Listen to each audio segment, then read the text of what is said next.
Le taux d'alcool à partir duquel il est interdit de conduire est fixé à 0,2 g par litre de sang pour un conducteur novice, mais à 0,5 g par litre de sang pour un conducteur expérimenté. Cette mesure correspond à 0,25 mg par litre d'air expiré. À partir de 0,8 g par litre de sang, soit 0,40 mg par litre d'air expiré, l'infraction ne constitue plus une contravention, mais un délit.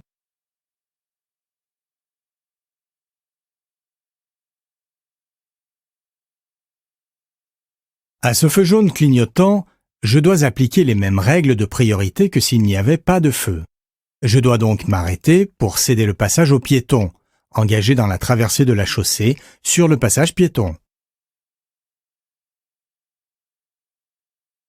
Sur cette route à chaussée séparée, le panneau bleu annonce la suppression de la voie de gauche, donc un rétrécissement de la chaussée par la gauche. Le panonceau qui le complète précise que ce rétrécissement s'effectuera à 200 mètres. Le dérapage est une perte d'adhérence due au blocage des roues qui frottent au lieu de tourner. Si je freine plus fort alors que ma voiture dérape, j'aggrave la situation et la perte de contrôle devient presque inévitable. En cas de dérapage, je dois au contraire réduire la pression sur le frein. Je pourrai freiner à nouveau, si nécessaire, lorsque les roues recommenceront à tourner et que le véhicule sera droit. Dans ce genre de situation, il m'est conseillé de regarder loin afin de repérer une éventuelle échappatoire. Conduire sans permis ou avec un permis suspendu, c'est conduire sans assurance. En cas d'accident, le conducteur dont le permis est suspendu ne recevra aucune indemnisation pour les dommages matériels subis par son véhicule, ni pour ses dommages corporels.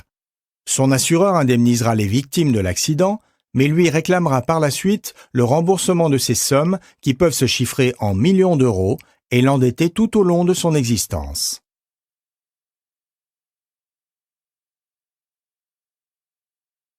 La signalisation horizontale et verticale me permettent de remarquer que je circule sur une voie pour véhicules lents.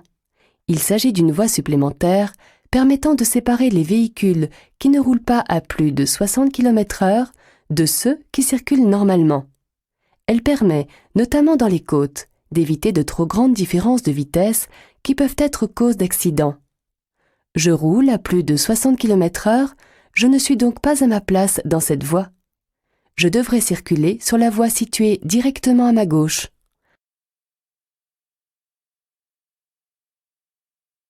Le panneau d'indication que je vois en face précise que j'ai la priorité sur les véhicules qui arrivent en sens inverse. Mais je dois attendre avant de m'engager, car une voiture débouche de la rue de droite. En effet, comme il n'y a pas de signalisation, je dois appliquer la règle de la priorité à droite et la laisser passer. Le panonceau qui complète le signal précise que la limitation de vitesse à 80 km/h concerne uniquement les usagers qui vont emprunter la voie de décélération pour se rendre sur l'aire autoroutière. Continuant tout droit, ma vitesse est limitée à 130 km/h, mais rien ne m'empêche d'aller moins vite. Je peux donc aussi bien rouler à 80 qu'à 90 km/h.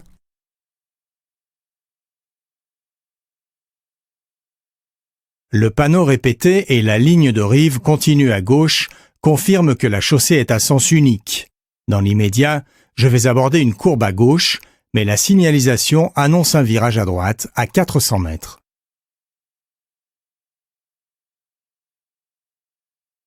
Un événement important de la vie interfère sensiblement avec la conduite et altère la concentration. Le comportement du conducteur change radicalement s'il apprend une bonne ou une mauvaise nouvelle.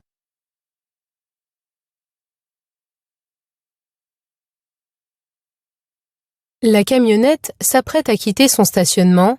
Elle doit auparavant me céder le passage. Parallèle à la chaussée, son conducteur me voit dans son rétroviseur gauche. Je passe, tout en surveillant son intention. En agglomération, l'usage de l'avertisseur sonore est interdit, sauf en cas de danger immédiat. Ce n'est pas le cas ici, Je ne klaxonne pas.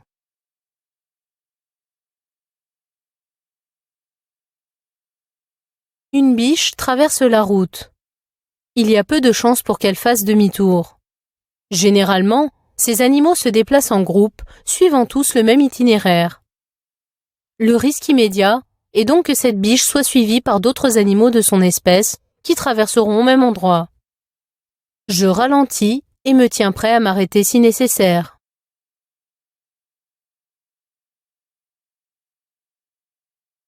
Un permis sur lequel il ne reste plus de points perd définitivement sa validité.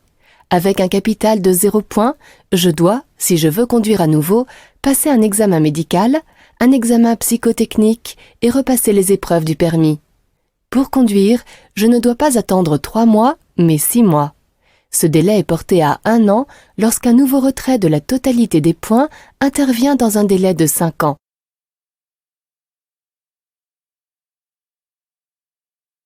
La ceinture de sécurité de cette conductrice est vrillée.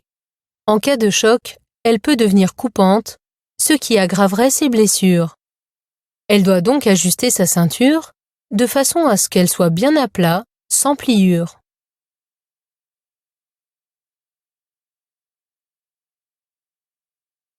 Je ne suis pas tenu de céder le passage aux piétons car il aborde le refuge central. Je ne dois jamais faire signe à un piéton de traverser si je ne suis pas certain qu'il puisse le faire sans danger. En effet, en me faisant confiance, il risque de s'engager sans se préoccuper des autres usagers. Mais le conducteur de la camionnette qui me suit, surpris par mon arrêt, peut changer de voie pour me dépasser par la droite.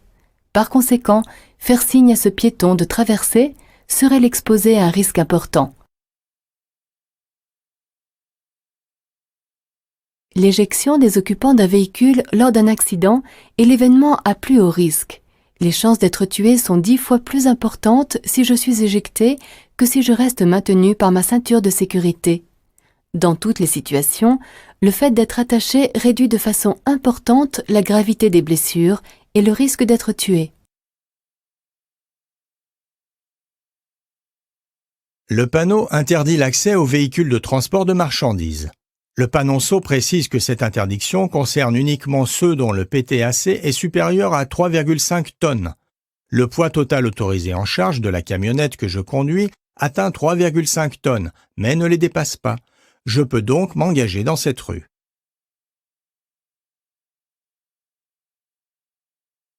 Entre le moment où l'usager découvre un obstacle sur la chaussée et l'instant où il commence à freiner, il s'écoule environ 1 seconde. C'est le temps de réaction.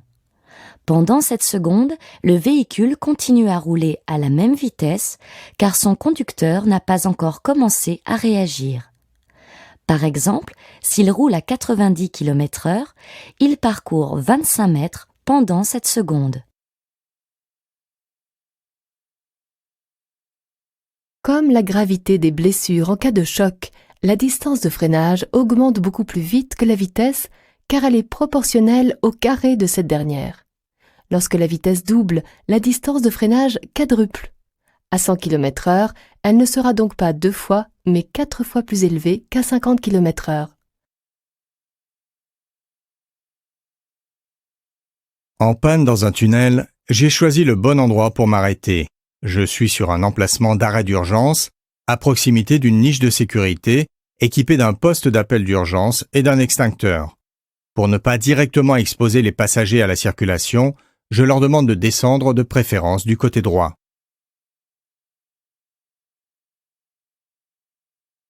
Le feu rouge clignote. Vous devez vous arrêter comme s'il s'agissait d'un feu rouge fixe. Les barrières du passage à niveau vont se fermer et un train va bientôt arriver. Bien que la voiture de droite rencontre un stop, vous devez lui céder le passage. En effet, il est interdit de vous engager dans une intersection si vous risquez de l'encombrer. En vous arrêtant juste avant le passage à niveau, vous bloqueriez inutilement le passage au conducteur de cette voiture.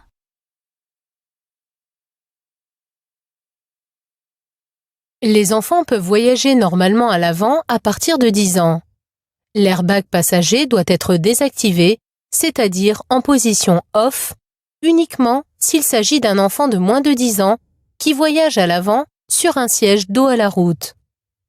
Ici, l'enfant de 10 ans peut être installé à l'avant sur le siège passager. Je règle donc l'airbag en position on, afin qu'il soit en état de fonctionnement pour le protéger en cas de choc.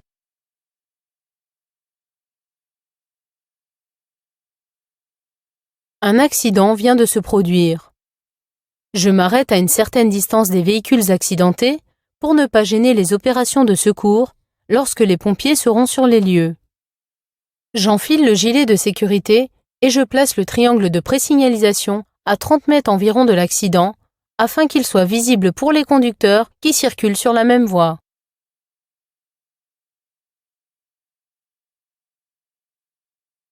En roulant avec des pneus sous-gonflés, ma voiture a une tenue de route moins bonne et ma consommation de carburant augmente. Mais surtout, le risque d'éclatement d'un pneu est beaucoup plus important. Ce phénomène est d'autant plus dangereux qu'il se produit le plus souvent à vitesse élevée. Il sera préférable de rouler avec des pneus légèrement surgonflés. Enfin, il est recommandé de lire la notice d'utilisation afin de respecter les pressions proposées par le constructeur. Cette conductrice a bien réglé sa position de conduite, mais elle n'a pas attaché sa ceinture de sécurité. Elle n'est donc pas prête pour démarrer. La ceinture doit être bouclée avant de mettre le moteur en marche. Elle divise par 3 le risque d'être tuée en cas de choc et réduit considérablement la gravité des blessures.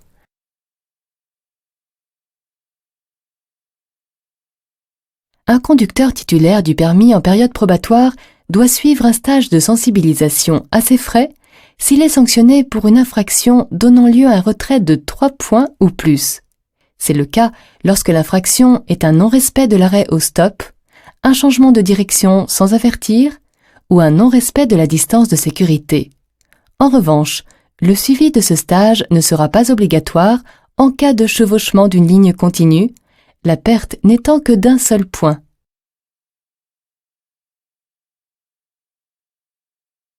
La circulation s'est soudainement ralentie. Comme je suis le dernier de la file, j'allume immédiatement les feux de détresse.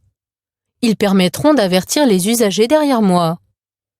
Comme les véhicules devant moi freinent, je dois faire de même afin de maintenir une distance de sécurité suffisante.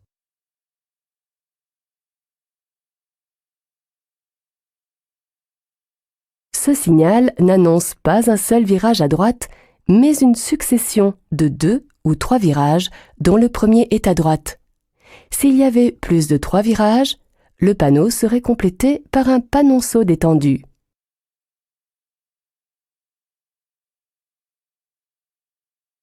En passant la ceinture sous son bras, cet enfant se met en danger. En cas de choc, le haut de son corps n'étant pas retenu, il sera projeté violemment vers l'avant, heurtant ainsi le dossier du siège avant. Je ne laisse jamais quiconque s'installer ainsi, c'est dangereux et interdit.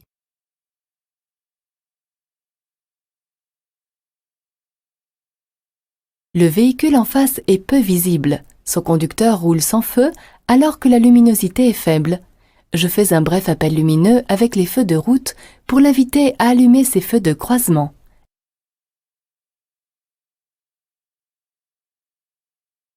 Les 2 lignes discontinues de droite délimitent une bande cyclable.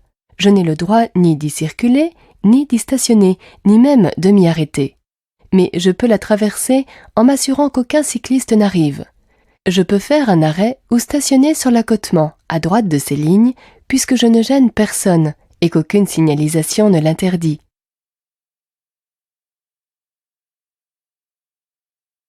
Pour changer une roue, le cric permet de soulever le véhicule.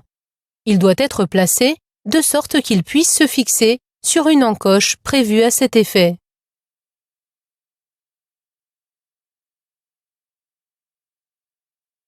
Le verrouillage centralisé des portières est ici activé. Il permet d'éviter qu'une personne entre dans le véhicule. Il empêche donc l'ouverture des portières depuis l'extérieur. En revanche, il permet de les ouvrir depuis l'intérieur et donc de sortir du véhicule.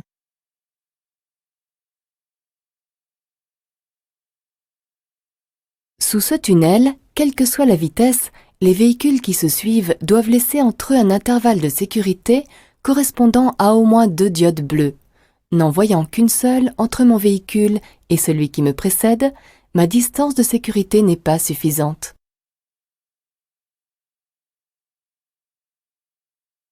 Abordant un stop, je dois obligatoirement marquer un temps d'arrêt.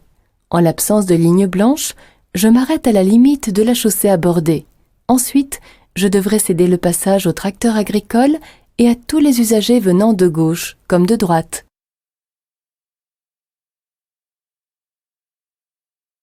L'autopartage permet d'utiliser un véhicule pour une très courte durée.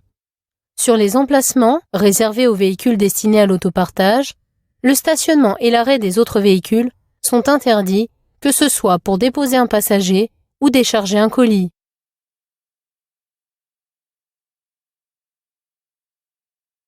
Mon véhicule tombe en panne à un endroit dangereux, car ici, je n'ai pas la possibilité de dégager la chaussée. J'actionne donc immédiatement les feux de détresse et les laisserai allumés afin que les usagers qui circulent soient avertis de l'incident. Ils continueront de fonctionner même si je coupe le moteur, quitte mon véhicule et le ferme à clé. Je peux aussi éclairer l'intérieur de la voiture, ce qui la rendra plus visible. Je n'oublie pas de mettre le triangle de présignalisation.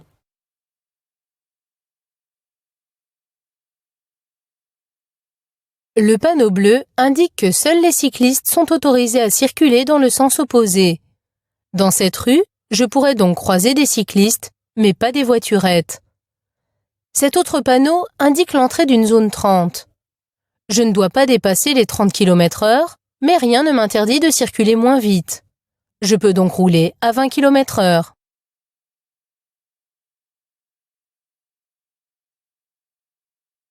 Le panneau lumineux à message variable m'informe que la limitation de vitesse est abaissée à 90 km/h en raison d'un pic de pollution.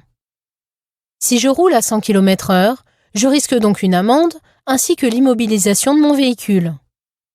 Cette dernière mesure peut être prise dans le cadre du non-respect des règles restrictives prévues pour réduire la pollution.